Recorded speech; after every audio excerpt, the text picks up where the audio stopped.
Tunda gidan rediyoyi da dama na ƙasar nan suka tabbatar da cewa Dr. Abdullahi Umar Ganduje ya rattaba hannu akan dokar hana bara a garin nan, almajirai da dama sun shiga cikin halin ha'ula'i, wala ga mata masu aure, wala ga maza wanda suke da aure da kuma ƙananan yara.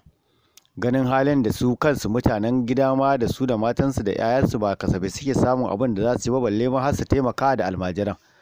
Hakan ya janyo ƙungiyar almajirai ta ƙasa da ƙasa ko ta jiha da jiha, local government by local government, mazaɓa suka zauna suna tattauna yadda za su tunkari gwamnati akan wannan matsala.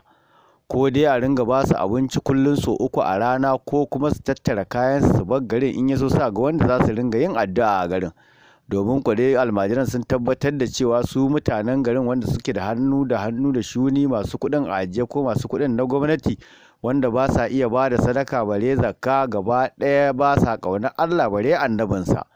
Hakan ya sa almajiri wanda ya sa a saka sunansa ya ce za su ci gaba da yi wa kowa addu'a wanda ba zai taimaka masa ba akan abin da Allah ya bashi, Allah ya kwace. Da muka tuntuɓi ita kuma gwamnatin, mun yi ƙoƙarin mu ji ta bakin jami'in yaɗa labaran gwamnatin, inda muka je ƙofar ɗakinsa ko ƙofar ofis ɗinsa a rufe.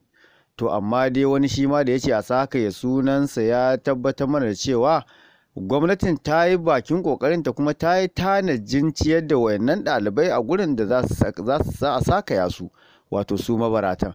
Gwamnatin dai ana sa ran ta yi oda abinci wanda mutane za su yi mamakin yadda za ta fito da shi domin raba wa almajiran da inda suke. Za kuma a yi wa almajiran albashi wanda za su ringa kece raini tsakaninsu da wayanda ma ba sa yin bara a nan garin.